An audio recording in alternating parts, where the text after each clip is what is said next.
It always starts with a whisper. One small, chilling whisper that spreads like fire through the royal corridors and Hollywood backrooms alike. Did you hear what Tom Bauer just said?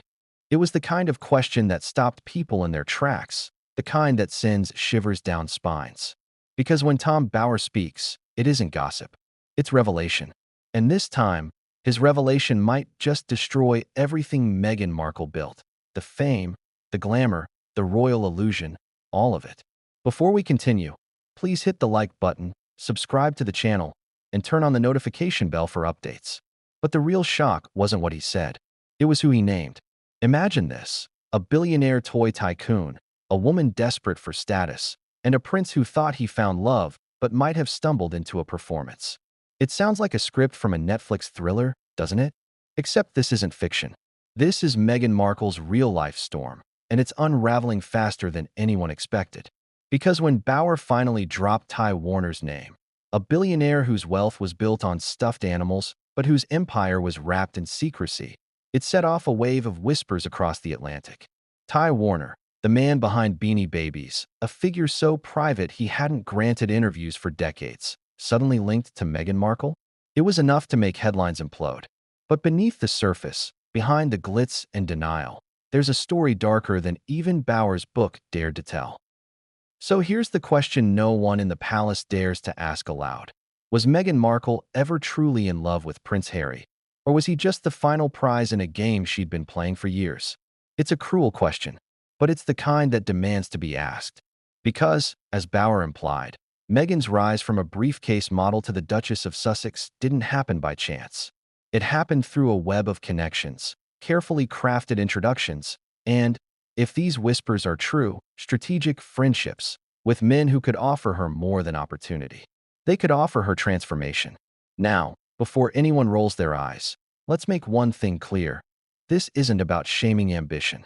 Meghan's drive was legendary, even before she met Harry. She fought her way through rejection, obscurity, and an industry that chews people up. But ambition, when mixed with desperation, can become dangerous. And in Meghan's story, that mix may have been her undoing. Let's rewind. Before the palaces, before the global spotlight, there was Los Angeles, the city of endless dreams and dangerous promises. Meghan, an actress hungry for recognition, was caught between small roles and fading opportunities. She knew Hollywood was about connections, not just talent. And in that world, whispers of Ty Warner's interest in rising actresses weren't new. He was known as generous, eccentric, and oddly drawn to women who reminded him of success he could mold. Enter Meghan Markle. She had what Warner liked: poise, charm, a certain kind of vulnerability that felt rehearsed yet magnetic. Sources whispered about private dinners, charity events that weren't on public calendars, and introductions through shared acquaintances in the luxury industry. Nothing illegal, nothing provable, but just enough to raise eyebrows. And when those whispers resurfaced in Bauer's revelation, everything clicked for those who'd followed Meghan's improbable trajectory. So, what did Tom Bauer actually reveal? He didn't scream it. He didn't post it in tabloids. He said it with the calm of a man who knows too much. During a recent appearance, Bauer hinted that Meghan's path to power was paved with financial friendships long before she met Harry. Then, almost casually, he mentioned a certain American billionaire who had taken a keen interest in her progress. When pressed, he said two words that detonated the internet: Ty Warner. That was all it took. Social media erupted. Forums, podcasts, and royal watchers went into overdrive. Was Meghan Markle really connected to Ty Warner? Had he bankrolled parts of her pre-royal life? Was she, as some claimed, a modern-day sugar baby to a billionaire puppet master? The idea seemed absurd, yet the timing of certain events, the luxury details in Meghan's life before Harry, suddenly took on new meaning. You can almost picture it. Meghan in her modest rental in Toronto, filming Suits, yet somehow flying first class, staying in lavish resorts, and appearing in designer clothing not yet available in stores. People assumed it was ambition. Others thought it was luck. But Tom Bauer's revelation suggested something else, a benefactor behind the curtain. Now, here's where things get interesting. Ty Warner isn't just any billionaire. He's famously reclusive. He doesn't seek the spotlight. He doesn't mingle publicly. For decades, his name was synonymous with quiet power. But Warner also had a reputation for keeping close company with women he supported, artistically, financially, and socially. Some called him a patron. Others whispered different words. And Meghan? She was a woman who understood opportunity when she saw it. Bauer's claim hinted that Meghan cultivated this relationship strategically, using it to position herself among elite circles where producers, investors, and media moguls gathered. It wasn't seduction, per se. It was survival through charm, an art she'd mastered early in her career. But when this kind of strategy intersects with royalty, it becomes scandal. That's what makes this story so explosive. Because it's not just about the past, it's about what's happening now. Prince Harry, once her fiercest defender, is reportedly cracking under the pressure. Sources say he's begun questioning the timeline of their relationship, the people in Meghan's orbit, and, most painfully, whether he ever truly knew her at all. Can you imagine that?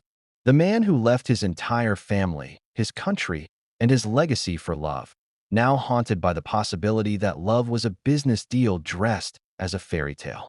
This is where the emotional weight hits hardest. Harry wasn't just a prince. He was the lost boy who finally thought he'd found home in Meghan. He saw in her what he'd been searching for since Diana's death: unconditional loyalty. And for a while, it looked real.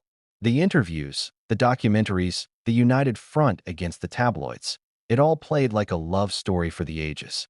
But behind that, according to Bauer's hints and new chatter in royal circles, was a far more transactional truth. Bauer's allegations cracked the image, but it was Meghan's reaction that shattered it. She was reportedly furious, calling the claims disgusting lies and threatening legal action. Yet, those close to her said something else, that she was terrified. Not because it wasn't true, but because of how much more Bauer might know. Because remember, Bauer isn't a gossip writer. He's a historian of scandal. When he makes a claim, it's usually backed by people who've seen the receipts. If he mentioned Ty Warner's name, it wasn't on a whim. So the question becomes, what else does he have? Behind closed doors, Meghan's team scrambled. Lawyers drafted statements. PR advisors debated silence versus outrage. But the damage was done. Every platform now echoed the same phrase: Sugar Baby Duchess. And that label stuck like wildfire. Because even for those who didn't believe it, the image of Meghan cozying up to billionaires before marrying into royalty felt plausible enough to sting. Meanwhile, Prince Harry reportedly shut down emotionally. Friends claim he's been distant, spending long hours alone, avoiding public appearances unless required. For a man once known for his laughter and mischief, that silence says everything. Could he be questioning everything? Their marriage, the truth, his role in the world Meghan built around him? The tabloids call it Harry's quiet unraveling. Insiders whisper that divorce might no longer be rumor, but inevitability. And when you trace the timeline back, the moment Meghan's Hollywood charm met Harry's wounded heart, you start to see the tragic symmetry of it all. A man searching for love and meaning, and a woman searching for validation and control. Together, they made history. But history, as it turns out, has a cruel sense of irony. The irony here? The very billionaire who may have helped shape Meghan's path to royalty is now the ghost threatening to end it. Ty Warner, known for plush toys and hidden fortunes, has become a symbol of the secret life Meghan left behind but could never truly escape. And if Tom Bauer's sources are correct, those past choices are now echoing into her marriage. So let's pause for a second. Ask yourself this: can a love story survive if it's built on secrets? Can Harry forgive Meghan if her rise wasn't as organic as he believed? Or worse, if he realizes he was just another step in her relentless climb? These are the questions swirling in royal hallways, whispered by aides, murmured in California coffee shops, and now spreading across the internet like wildfire. And as the tension mounts, Meghan finds herself cornered, not just by Bauer's revelation, but by her own narrative spinning out of control. Because here's the thing about secrets: once exposed, they don't vanish. They multiply. The introduction of Ty Warner into Meghan's story adds a dimension that can't be ignored. It transforms her journey from a romantic triumph into a chess match played on emotional battlefields. And the irony? The same woman who once declared she was breaking free from royal control may now find herself trapped by her own past alliances. This isn't just another scandal, it's a reckoning. And the more the story unfolds, the clearer it becomes that the truth isn't about one billionaire or one marriage. It's about the dangerous intersection of love, ambition, and deception. Because what Tom Bower started is only the beginning. And as whispers of separation grow louder, as Meghan's team fights to contain the narrative, and as Prince Harry reportedly begins to face his most painful realization yet, one haunting question lingers in the air, unanswered. What happens when the fairy tale finally collapses, and the princess everyone admired turns out to have written her own script from the very start? Because the truth about Meghan Markle's past isn't just shocking. It's something that may leave the royal world in ruins. But what came next would change everything, and no one saw it coming. It started with a silence so sharp, you could almost hear the world holding its breath. Tom Bower wasn't shouting. He wasn't even trying to cause chaos. He didn't need to. His voice, steady, calm, deliberate, was enough to send a chill down Meghan Markle's spine and ripple through Buckingham Palace like a shockwave. When Bower speaks, people listen. And this time, what he said didn't just draw attention. It ignited a firestorm that no amount of royal PR could contain. He was on a late-night interview, the kind that usually fades into the background of the never-ending royal commentary machine. The host asked a routine question about Meghan and Harry's latest move in California, expecting a few polite remarks about branding and privacy. But Bower's lips curved into something that wasn't quite a smile, and his tone dropped a notch darker. "You see," he began, "Meghan's story isn't just about ambition. It's about transactions." Transactions. One word. That's all it took. The host froze. The audience went quiet. And somewhere, halfway across the world, a PR manager in Montecito probably knocked over a coffee cup. Bower didn't elaborate right away. He knew the power of silence. He let that word hang there, suspended, daring people to ask what he meant. Then, with surgical precision, he continued. Before Prince Harry, there were other men. Powerful men. Men who didn't just admire her, they supported her. Let's just say, her climb to the top wasn't entirely self-funded. It was a masterclass in delivery. He wasn't slandering. He was hinting, weaving threads that begged to be pulled. And the moment he said, one of them, a certain billionaire toy magnate, took quite an interest, the entire internet detonated. Ty Warner, the man who turned Beanie Babies into a global empire worth billions. The man who shunned the spotlight for years, who built his wealth quietly and spent it even quieter. And now, his name was being linked to Meghan Markle, the Duchess who claimed to be the embodiment of independence. You could almost feel the collective gasp. Bower didn't spill every detail. He didn't have to. He knew the power of implication. Let's just say, he added, some people are not who they appear to be. Meghan's relationship with wealth and power didn't begin in the palace. It began long before. And with that, he leaned back, folded his arms, and smiled the smile of a man who'd just detonated a royal bombshell. The interview ended, but the story didn't. Within minutes, clips flooded TikTok, Twitter, and YouTube. Commentators pounced. Did Tom Bower just expose Meghan Markle's sugar daddy? Headlines exploded overnight. Royal watchers who'd followed Meghan's every move started connecting dots. Photos from early charity galas, designer wardrobes that didn't match her suit's salary, whispers about mysterious benefactors. It all came rushing back. But it wasn't just gossip. It was the tone, the authority. Tom Bower didn't deal in rumor. He dealt in research. He had taken down prime ministers, exposed tycoons, and rattled the monarchy before. When he spoke, it was usually because he'd seen enough evidence to back his every word. And if he was naming Ty Warner, that meant there was something more, something dangerous, beneath the surface. Think about it for a second. Why would Bower risk his credibility on a claim like this unless he had sources? He's not a tabloid blogger. He's a historian of power. He's built his career on peeling back masks. And Meghan Markle, to him, wasn't a victim of the press. She was a master manipulator of it. But what really made the world stop was the precision of his timeline. He hinted that the relationship between Meghan and Ty Warner predated her royal fame by several years. Let's just say, he remarked, that the Duchess had financial friends who admired her. Let's call it charisma. That single phrase, financial friends, became the headline of the week. The next morning, Meghan's team went into overdrive.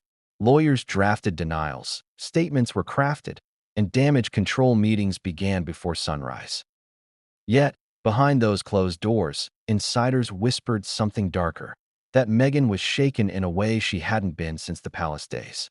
This wasn't a tabloid rumor she could shrug off. This was Tom Bower, a man with files, interviews, and receipts. The fear wasn't just about the claim. It was about what might come next. Because Tom Bower never drops everything at once. He plants a seed. He lets it grow in public curiosity, feeding off speculation until the truth, or at least his version of it, consumes everything in its path. So why Ty Warner? Why now? That question echoed across royal forums and celebrity podcasts alike. Some claimed it was retaliation, Bower's revenge after Meghan's allies tried to discredit his earlier works. Others believed it was part of a larger story, one that connects Meghan's early Hollywood network to powerful billionaires who financed her humanitarian branding years before she met Harry. And then there were the whispers that made even seasoned journalists pause. A former publicist in Los Angeles, who'd once represented rising actresses in the mid-2010s, claimed Warner had a pattern, quietly supporting women in exchange for companionship under the guise of mentorship. He was generous but controlling. He preferred discretion, and his relationships often ended with generous, farewell gifts. Sound familiar? Of course, none of this is proven, but in the world of royal narratives, perception is everything. And perception was shifting fast. Meghan, who once sold herself as a symbol of feminist independence, suddenly looked like the very thing she claimed to despise: dependent. Audiences couldn't stop talking. How did she fund her early lifestyle? How did she afford private flights to New York and exclusive fashion pieces while claiming to be just another struggling actress? Every detail that once seemed aspirational now seemed suspicious. It was as though the entire Meghan Markle brand, polished, empowering, modern, was being re-examined under a harsh new light. And Prince Harry? His silence was deafening. You can almost picture it. Him sitting in the living room of their Montecito estate, scrolling through headlines that pair his wife's name with another man's. His jaw tightening, his hands trembling. He's been through media storms before, but this one hit different. This one wasn't about public perception. It was about private betrayal. Sources close to the couple whispered that Harry felt blindsided. He'd known about some of Meghan's Hollywood connections, of course, but a billionaire sponsor? That was something else entirely. One source claimed he muttered under his breath, "I can handle the lies, but not the secrets." The emotional fracture between them was growing, invisible yet palpable. And Meghan, ever the strategist, could sense it too. That's why, insiders say, her immediate reaction wasn't to fight Bower's claim in court, but to bury it in noise. She pushed news stories, fresh distractions, friendly interviews. Anything to make the world forget.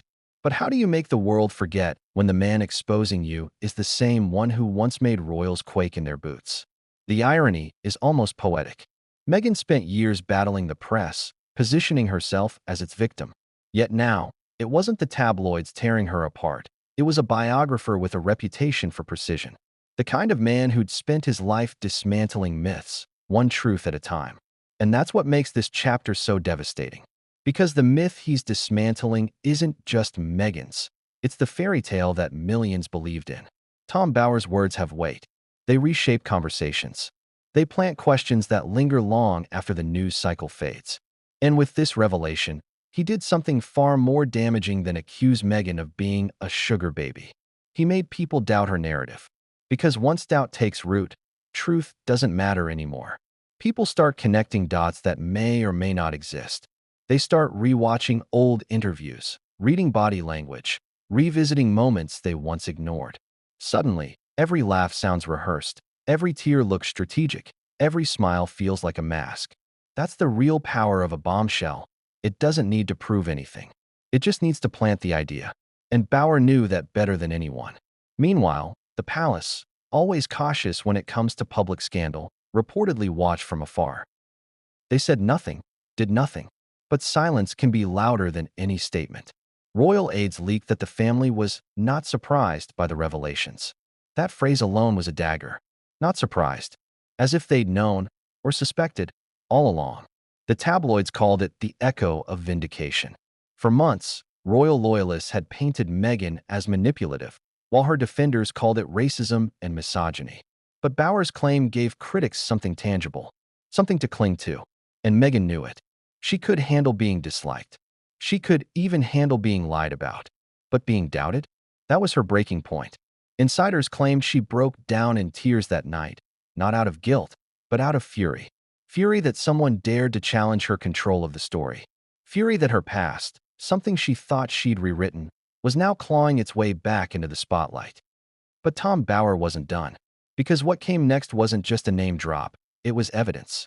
In a follow-up piece, he hinted at photos, emails, and testimonies from people close to Meghan's early Hollywood circle. Let's just say, he told one interviewer, some of the luxury she enjoyed came with invisible strings. That line alone sent royal correspondents into a frenzy. Invisible strings.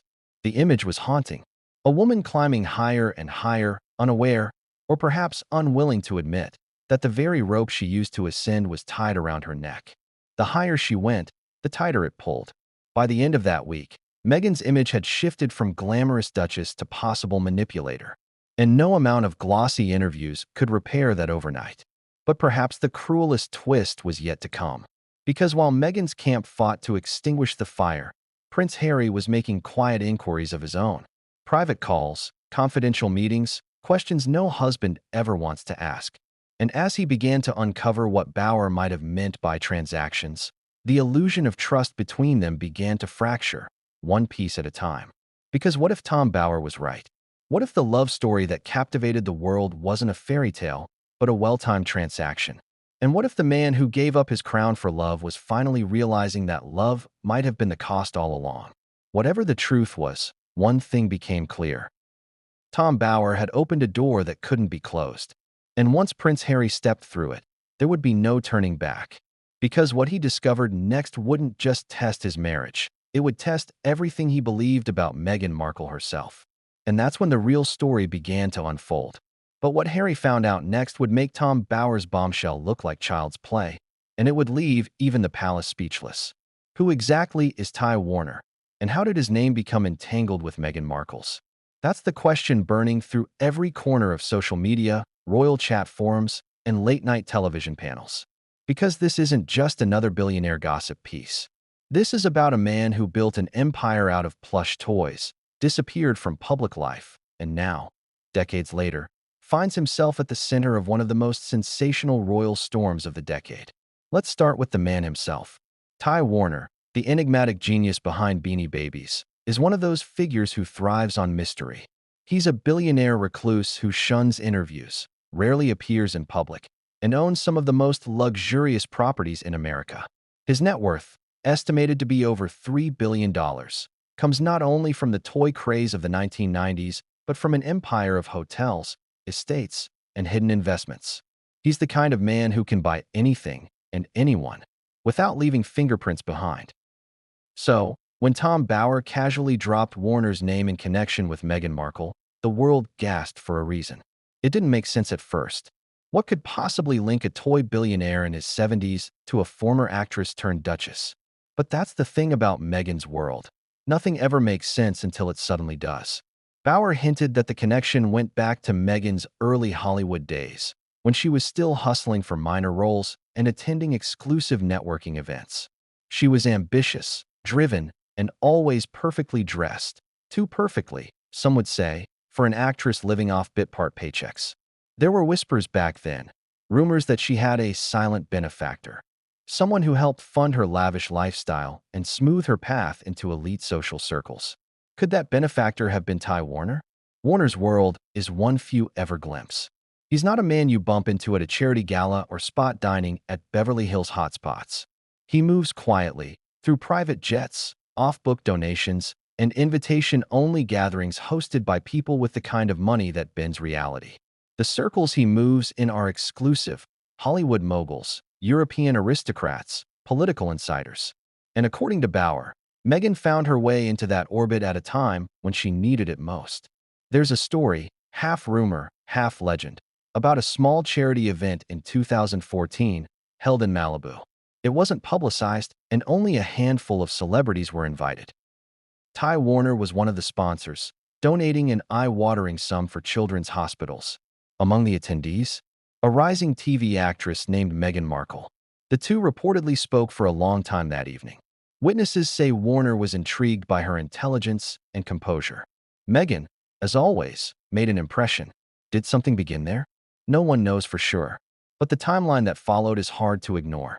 In the months after that event, Meghan's lifestyle took a noticeable turn. She began traveling more: New York, London, Mexico.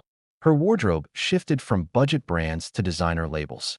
She appeared at private gatherings with influential figures she'd never been photographed with before. Nothing outrageous, nothing illegal, but subtle signs that someone with deep pockets was opening doors for her.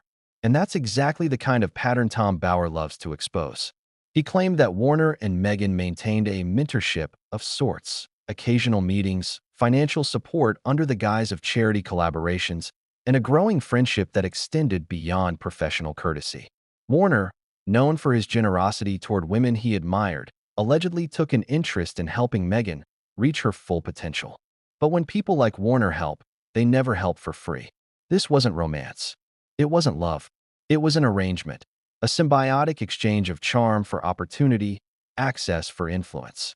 Meghan knew how to impress, how to project elegance and vulnerability at once. And Warner, according to sources, was captivated by that. To him, she represented something rare: beauty with strategy. But then came the moral question, the one everyone's been whispering since Bower's revelation. Did Meghan accept more than mentorship from Ty Warner? Did she knowingly use his favor to catapult herself into the upper echelons of Hollywood and beyond? And if so, did Prince Harry ever know?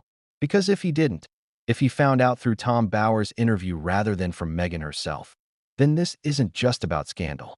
It's about betrayal. Let's take a closer look at Warner's background for a moment. This isn't a man unfamiliar with controversy. In 2014, he pleaded guilty to tax evasion, accused of hiding over $100 million in offshore accounts. He paid massive fines but avoided prison, largely because of his charitable contributions and public remorse. That case painted him as a man who lives by his own rules, who plays with power like it's his personal currency. A man like that doesn't just befriend actresses out of generosity. He collects influence. Now imagine Meghan, an ambitious actress navigating Hollywood's unforgiving maze, suddenly crossing paths with him. To Warner, she would have been fascinating, poised, intelligent, and hungry. To Meghan, he was a lifeline, a ticket to the kind of circles that would one day make royalty accessible. It's not difficult to imagine a relationship forming, a quiet, mutually beneficial one. One insider reportedly described it this way: Meghan was like a mirror for powerful men. She reflected back the version of themselves they wanted to see. And that, perhaps, is what Warner saw. A woman who could be molded, shaped, and elevated. Someone who could make his influence look benevolent. The most shocking part of Bower's revelation wasn't even the relationship itself. It was the implication that Warner continued to support Meghan well into her royal life. That some of her charitable initiatives, her fashion ventures, even her post-royal business connections could be traced back to the same network Warner had once introduced her to. That's when the whispers turned into accusations. Was Meghan's marriage a love story, or a continuation of a brand-building strategy that had begun long before Prince Harry ever entered the picture? The contradiction was brutal. Meghan, the woman who built her public image on empowerment, independence, and hard work, now faced claims that her entire journey was financed by a man known for sponsoring beautiful women's ambitions. It turned her feminist narrative into irony, her royal fairy tale into a cautionary one. And what about Ty Warner himself? When reporters reached out to his office, there was silence. No denial, no confirmation, just an eerie absence of response. For a man obsessed with privacy, that silence spoke volumes. Because if it wasn't true, wouldn't he have denied it immediately? That's what set the internet ablaze. Warner's refusal to respond became its own kind of admission. People began digging, tracking private jet logs, event guest lists, old photos from Meghan's suits days. One particularly damning image allegedly showed Meghan arriving at a luxury resort in Mexico, once linked to Warner's hospitality group. No confirmation she was there with him, but enough to feed the fire. And through it all, Meghan stayed quiet. That's what made it worse. She, who never missed a chance to control her narrative, said nothing. Her silence only made the story louder. Because in the age of denial, silence sounds like guilt. The emotional undertone here is impossible to ignore. Picture Meghan pacing in her Montecito mansion, phone in hand, as her team scrambles to manage the fallout. Picture Harry, quietly watching, wondering how much of what he's hearing is true. He defended her against every attack, every accusation, every whisper. But this time, even he had questions. Questions that Meghan, perhaps, couldn't answer honestly. There's something chilling about that. A man who gave up his entire world, his home, his heritage, for love, now looking at his wife and seeing someone he no longer recognizes. That's not just heartbreak. That's identity collapse. And for Meghan, it's not just about the truth. It's about control. Because if the world believes Bauer's story, if the public starts connecting her name to a billionaire benefactor, everything she's worked for, her image, her brand, her influence, begins to crumble. Once people doubt your authenticity, they stop listening to your message. Tom Bauer knew exactly what he was doing. By naming Ty Warner, he wasn't just revealing a secret. He was dismantling a myth. And as that myth falls apart, Meghan's entire public persona trembles with it. But perhaps the most haunting question of all is this. What if Bauer isn't even done yet? What if Ty Warner is just one of many names? Just the first piece of a puzzle that paints an entirely different picture of Meghan Markle's past. Imagine that for a moment. Imagine if the billionaire wasn't the exception, but the beginning. That her charm, her access, her calculated grace weren't accidental. They were strategic steps in a climb that led directly to the royal family. It's a theory too shocking to fully believe, and yet too detailed to dismiss. And as journalists dig deeper into Meghan's early Hollywood years, as whispers about mentorships and private sponsorships grow louder, the picture becomes clearer and uglier. But there's one thing that makes this story even more dangerous.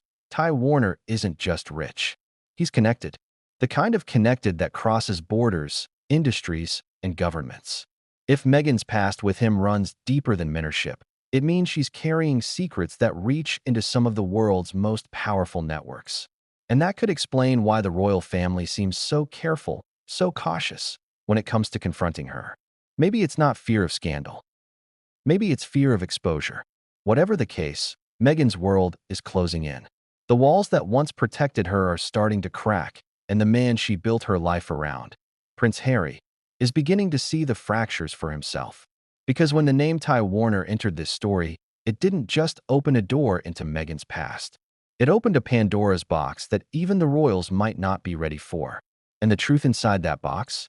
It's far more explosive than anyone imagined. Because the next revelation, about where and how Meghan and Warner's connection allegedly deepened, won't just expose her past. It'll drag Prince Harry into the crossfire. And what happens when love, money, and lies collide? Well, that's where everything begins to fall apart. Have you ever noticed how the most explosive secrets never start in broad daylight? They begin in the shadows, behind velvet curtains, in dimly lit hotel lounges, at parties where no cameras are allowed. That's exactly where Meghan Markle's connection with Ty Warner allegedly evolved, according to insiders who claim to have witnessed moments the world wasn't meant to see. By the time Meghan's name began circulating among LA's elite, she already had a reputation for charm. She was magnetic, smart, composed, and always perfectly styled. The kind of woman who knew exactly how to enter a room and make everyone notice. But charm like that isn't just natural, it's curated. And in Hollywood's high-end social circuit, it's currency. Rumors about Meghan and Warner's private meetings began surfacing years before Tom Bauer ever said a word. In 2015, there were quiet whispers among entertainment reporters. A mid-level actress had caught the attention of a billionaire who rarely appeared in public but had an unusual fondness for mentoring promising talent. No one dared name names back then.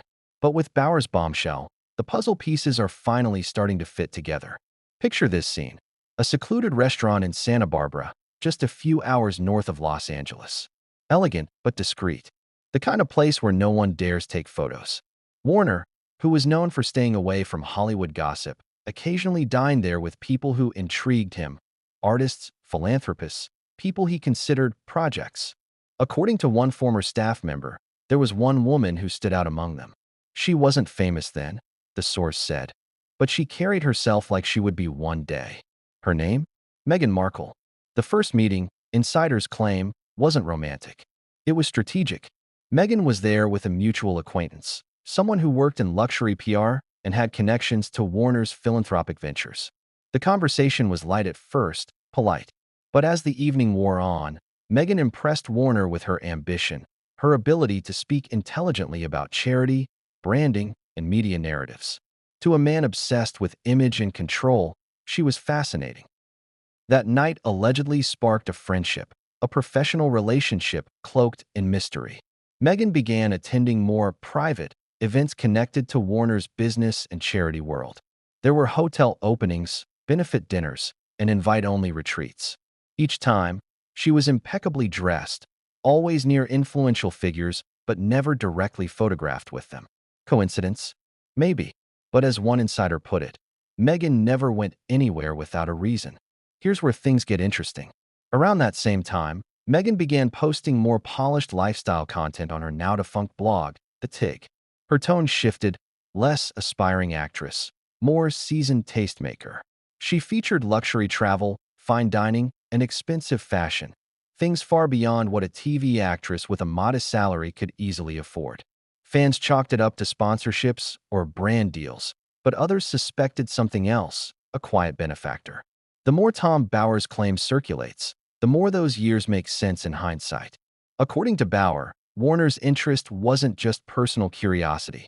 He saw Meghan as an investment, a chance to cultivate a public figure aligned with his philanthropic image.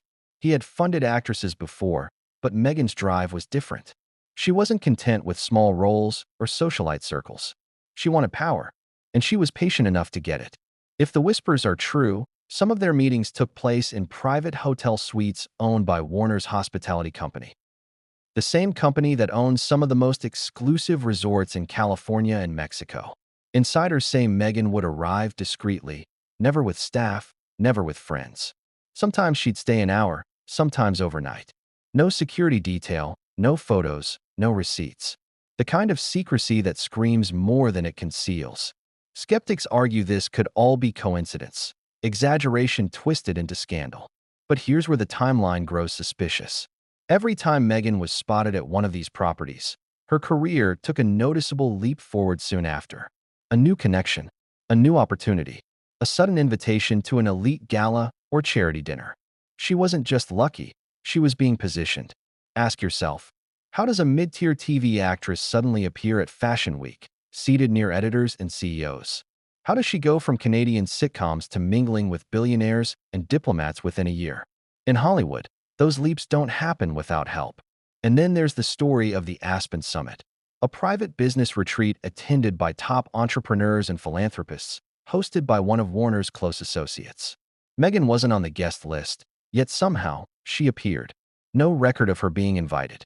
No public photos. Just a few blurry images of a woman in oversized sunglasses leaving the resort the morning after. Those images, now resurfacing online, bear a striking resemblance to Meghan during her suit's years.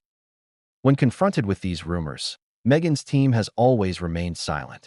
That silence is deafening, especially when you consider that Warner himself has never denied knowing her. His legal team, when pressed by journalists, simply said, "Mr. Warner does not discuss personal acquaintances." A vague, calculated response that only fuels curiosity. So, what happened during those alleged hidden meetings? What did Meghan gain? And what did she promise in return? Let's pause here for a moment. Not everything in Hollywood is transactional. But when careers accelerate this fast, and when powerful men are involved, questions become inevitable. Especially when the same woman later marries into the most famous family on earth. If Warner was indeed part of Meghan's pre-royal rise, that means Prince Harry married a woman whose public life was already deeply intertwined with one of America's most mysterious billionaires. That's not just gossip, that's geopolitics of image, wealth, and influence. One anonymous former assistant of Warner's allegedly described their dynamic this way. He treated her like a student, but with admiration. He liked control. She liked the doors he opened. That line hits like a dagger, because it paints a relationship not built on love or lust, but strategy. Two people feeding each other's ambitions in a world where power is the only currency that matters. It's also said that Warner gave Meghan exclusive access to high-end events she used to network aggressively. That's where she met producers, media executives, and even members of London's upper class during a private event in 2015. In other words, Warner may have unknowingly handed her the first ticket to the royal orbit she would later enter. And if that's true, then Ty Warner didn't just influence Meghan's career. He indirectly set the stage for her royal ascent. You might be wondering, how could this stay hidden for so long? Simple. Money, influence, and fear.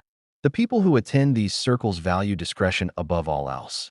Warner's reputation alone was enough to silence anyone who might speak out. And Meghan, by then, had mastered the art of managing perception. She knew which questions to dodge and which truths to bury beneath charm. But every secret leaves a trail. Receipts, witnesses, inconsistent timelines. And those trails, once faint, are now being retraced thanks to Bauer's revelation. Some reporters have claimed to uncover private correspondences, emails allegedly linking Meghan to representatives within Warner's company during the years before she met Harry. Nothing confirmed, but enough to raise serious doubts. If proven authentic, those messages could reveal the true nature of her early sponsorships. And that's where this story crosses into dangerous territory. Because exposing that link doesn't just damage Meghan, it exposes the billionaires who helped build her image. Think about the implications. Meghan wasn't just another celebrity marrying a prince. She was a carefully crafted brand, a brand potentially financed, shaped, and polished by one of America's richest men. That makes her not just a royal scandal, but a corporate one. Meanwhile, Prince Harry reportedly has begun asking the same questions. Trusted friends say he's been going through old financial documents and asking about events Meghan attended before their engagement. He's not angry. One said, he's devastated. He wants to believe her, but the coincidences are piling up like stones on his chest. For Meghan, the pressure is unbearable. Every denial sounds rehearsed. Every attempt to move on feels like running from a shadow that won't disappear. She's trapped between the past she wants to forget and the future she can't fully control. And Tom Bauer? He's just watching it unfold. Calm, patient, certain that the truth, or at least the perception of it, is now unstoppable.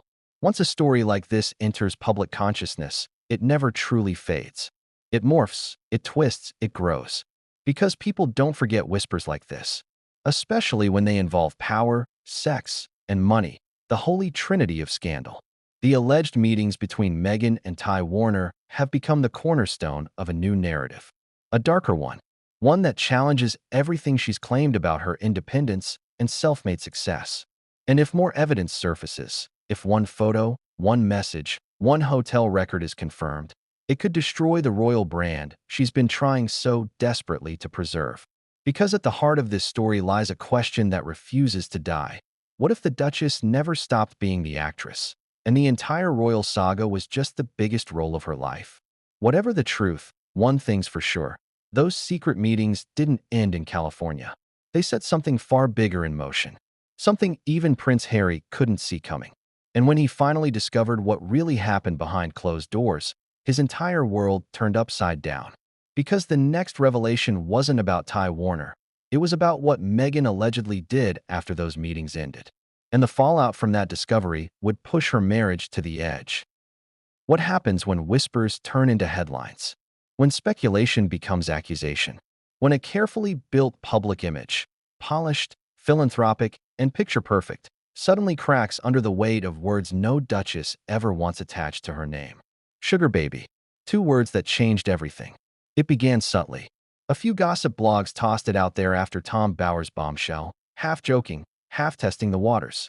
Was Meghan Markle a billionaire's muse? Or something more? They teased. The tone was playful, but the undertone was sharp. And within hours, social media did what it always does. It ran wild. Screenshots of old photos, side-by-side comparisons of timelines, quotes from anonymous insiders. Then came the headlines. Tom Bauer implies Meghan's pre-royal life was funded by powerful friends. The Ty Warner connection, mentorship, or sugar baby deal? Suddenly, it wasn't a whisper anymore. It was a narrative. And for Meghan, that was unforgivable. You can imagine the fury, the pacing, the phone calls, the sleepless nights. To a woman obsessed with controlling her image, this was personal. She'd been called ambitious, manipulative, even deceitful before, but sugar baby? That label was poison. It implied dependence, deception, and, worst of all, transaction.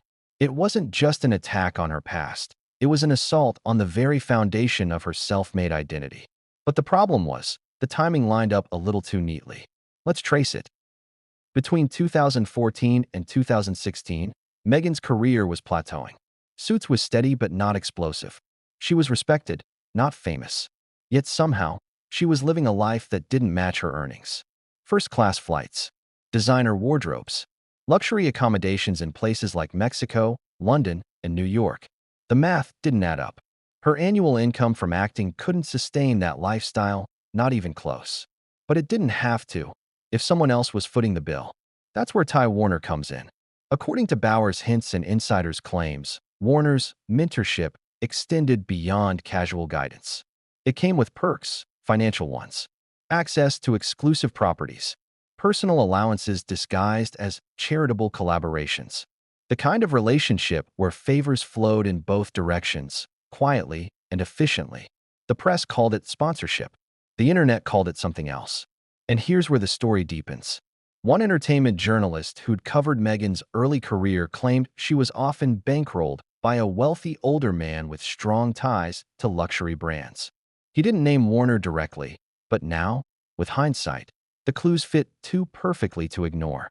Another source, a former associate of Warner, allegedly told Bauer that he liked her fire. He said she was unlike the others. She had purpose. Purpose. That word again. It sounds flattering until you realize what it might mean. Because in Warner's world, purpose was often the mask for control. According to insiders, Warner had a pattern. He supported women who fascinated him, actresses, models, even charity workers, and in exchange, they attended events, promoted his causes, or kept him company at private functions. Some of those women later described the relationships as mentorships. Others, more candidly, called them arrangements. And those arrangements often blurred the line between business and pleasure. Now imagine Meghan in that orbit, a woman hungry for success, desperate to rise above her peers. She wasn't naive. She knew the rules of power. If Warner offered her access, she knew how to play her part. Smile, impress, align. The question isn't whether she participated, but how far she was willing to go. Of course, Meghan's defenders dismiss this as misogynistic nonsense. A successful woman can have wealthy friends without being accused of sleeping her way to the top, one supporter argued. And they're right. Except this isn't just about friendship. It's about evidence. Emails, travel logs, financial transfers labeled as consulting fees, tied to Shell Foundations later linked to Warner's charity network. These details, still unverified, began surfacing on obscure blogs and investigative Twitter accounts shortly after Bauer's interview, each one painting a more damning picture than the last. One post even claimed Meghan received personal stipends through a philanthropic intermediary, a practice not uncommon in celebrity patronage circles. If that's true, it blurs the line between generosity and transaction so completely, it's impossible to tell where mentorship ends and payment begins. This is where the emotional storm intensifies, because the world doesn't care about nuance. It cares about optics. And the optics were terrible. A duchess, one who preaches independence and female empowerment, now accused of building her success through billionaire sponsorship? It was a contradiction too delicious for the tabloids to resist.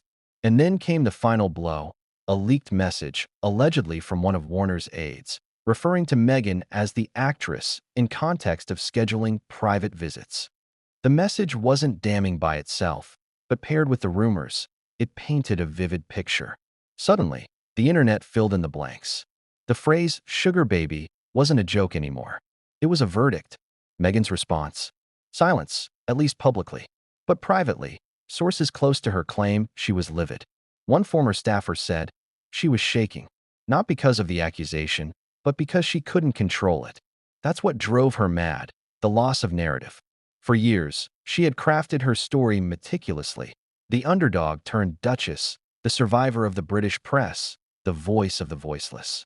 And now, all of that risked being rewritten by one explosive rumor. Prince Harry, meanwhile, was caught in the emotional crossfire. Friends say he confronted Meghan after reading one particularly brutal tabloid headline. From Ty Warner's protege to Windsor's princess, Meghan's billionaire past exposed.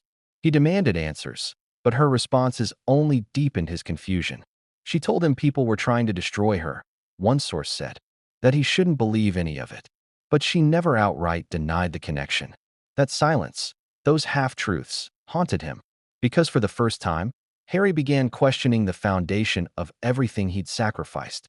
What if she'd been playing a role even with him? What if the woman he'd defended from the world had built her world on deception? That's where the emotional split began. Meghan's inner circle fought back hard. They labeled the sugar baby narrative as sexist and racist, claiming it was another attempt to discredit a woman of color and power. And while that argument resonated with some, it didn't erase the inconsistencies in her story. Every unexplained luxury, every missing receipt, every conveniently timed opportunity, it all began to look less like fate and more like orchestration. Tom Bower, watching from the sidelines, didn't need to say another word. The damage was done. His one revelation had unleashed a storm that no amount of PR spin could contain. Meghan could issue statements, hire lawyers, even threaten lawsuits, but none of that matters once public trust begins to erode. You can silence the press. You can't silence perception. Meanwhile, the royal family's response, or lack thereof, spoke volumes. Buckingham Palace refused to comment officially, but insiders claimed there was quiet satisfaction behind palace walls. After years of enduring Meghan's interviews and accusations, the tides had finally turned. They didn't have to fight back, one royal watcher noted. The truth, or at least Bower's version of it, was doing the work for them. The scandal began to evolve. What started as a claim of mentorship turned into a question of morality. Did Meghan manipulate a billionaire for personal gain?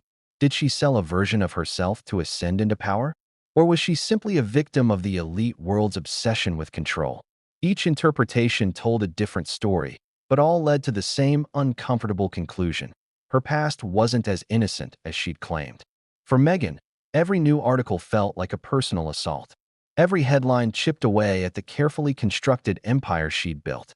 Her team pushed harder, arranging photo ops with charities, scheduling soft interviews to shift focus, but it was too late. The term sugar baby had attached itself like a stain that wouldn't wash out.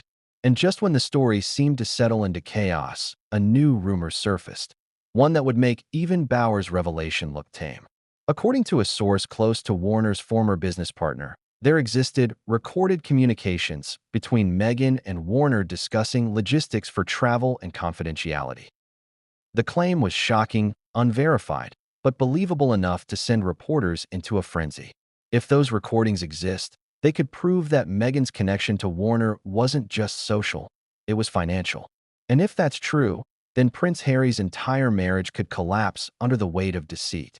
Because in the royal world, optics aren't just about image, they're about legacy. And legacy doesn't survive scandal like this. The irony is devastating. The same woman who once condemned the press for invading her privacy now finds herself trapped in the very machine she tried to control. Every new revelation feeds a story she can't rewrite. Every silence becomes an admission. Every denial sounds rehearsed. And at the heart of it all lies the cruelest twist of fate. Meghan's hunger for power brought her everything she wanted, and now threatens to take it all away. The world waits for proof. Tom Bower hints he has more. Reporters dig deeper. Harry retreats further into silence. And Meghan? She's running out of narratives to hide behind. Because what's coming next isn't just about allegations, it's about exposure.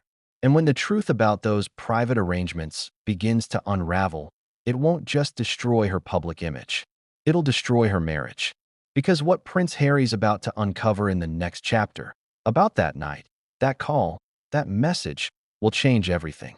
It's easy to believe Meghan Markle's story was an overnight success. A struggling actress who finally got her big break, fell in love with a prince, and rewrote the definition of modern royalty. But behind that fairy tale, there's another version. A colder, more deliberate one. The version Tom Bower hinted at. The version insiders whisper about when cameras aren't rolling. The story of a woman who didn't just climb the ladder. She built it herself, one calculated step at a time. From the beginning, Meghan understood something most people never do. Perception is power. She knew it before she was famous, before she was royal, even before she met Ty Warner. While others were chasing fame, Meghan was engineering it. Every friendship, every post, every appearance was part of a blueprint, a roadmap from obscurity to icon. And when you look at it closely, the pieces fit too perfectly to be coincidence. Back in her early days, Meghan was known in Hollywood as polite, professional, and incredibly ambitious. Not the kind of ambition that burns fast and fades, but the slow, strategic kind, the kind that studies people, mimics success, and quietly removes anyone standing in the way. Even then, she had a mantra she lived by. Why wait for opportunity when you can create it? And create it, she did. Her first calculated move was visibility.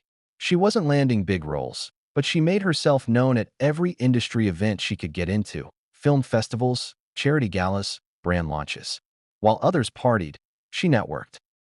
She'd memorize names, read bios, research executives before meeting them. Every conversation had intent. Every smile was a step closer to something bigger. That's where the rumors about Ty Warner and other benefactors take on new meaning. Because Meghan didn't just want fame, she wanted access. Access to power, money, and prestige. And what better way to get it than through people who already had it? Her blog, The TIG, was her next weapon. It wasn't just a lifestyle platform, it was a strategy. Meghan positioned herself as worldly, cultured, and effortlessly sophisticated. She wrote about wine, travel, and mindfulness in a way that made her seem far above her acting rank. She wasn't an actress hustling for roles. She was an influencer before influencers existed. The TIG became her calling card, a glossy resume designed to attract attention from elite circles. And it worked. Through the TIG, Meghan gained access to luxury brands, high-profile events, and wealthy acquaintances. She'd receive designer samples, travel invitations, and the kind of perks reserved for people who mattered.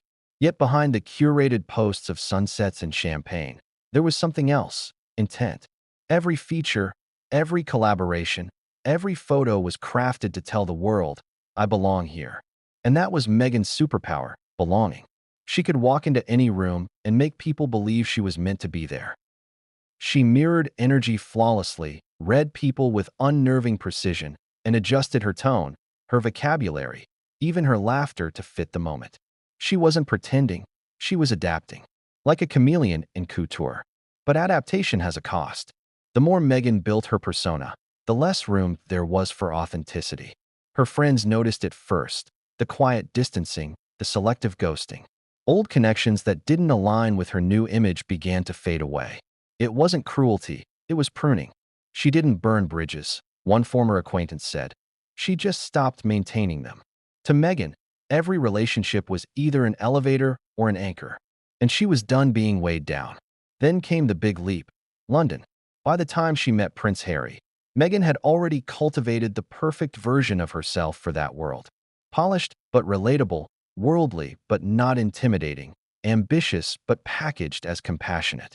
Her humanitarian work in Rwanda, her speeches on gender equality, all carefully timed, perfectly photographed, and strategically publicized. She wasn't just doing good, she was branding herself as a global citizen. It's worth asking, how many people do charity work with a full glam squad and a professional photographer? Meghan did, and it worked beautifully. Those images became her ticket into royal circles. Because what's more appealing to a prince than a woman who seems both glamorous and altruistic? The royal narrative says they met by chance through a mutual friend. But in Hollywood and royalty, nothing is ever coincidence. Insiders have long claimed Meghan knew exactly who Harry was long before that blind date. She'd read about him, watched interviews, even followed his ex's public profiles. She wasn't obsessed, she was observant. When the introduction finally happened, she was ready. From that moment, her ascent accelerated. Every move, every gesture was deliberate.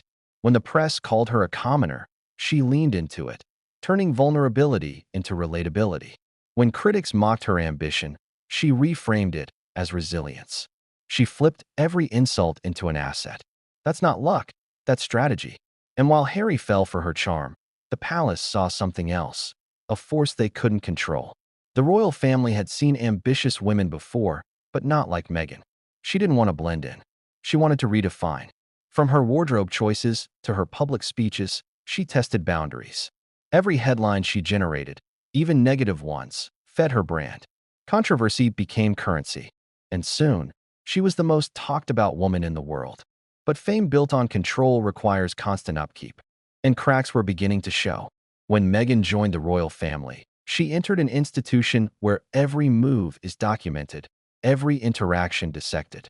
The palace operates on tradition, hierarchy, and silence. Meghan operated on visibility, influence, and narrative control. The clash was inevitable. She wanted the platform, not the protocol. And when she realized she couldn't have one without the other, the resentment began to grow. That resentment, according to insiders, fueled her decision to step back from royal duties. But others believe it was part of a longer plan, a pivot. Once Meghan realized the royal structure would limit her personal brand, she set her sights on something larger: global independence. She and Harry's departure wasn't a retreat, it was a rebrand. But even that rebrand carried fingerprints of her old strategies. The interviews, the documentaries, the podcasts, each one designed not just to tell her story, but to rewrite it. She wasn't escaping the royal machine. She was building her own, a media empire that could rival the one she'd left behind.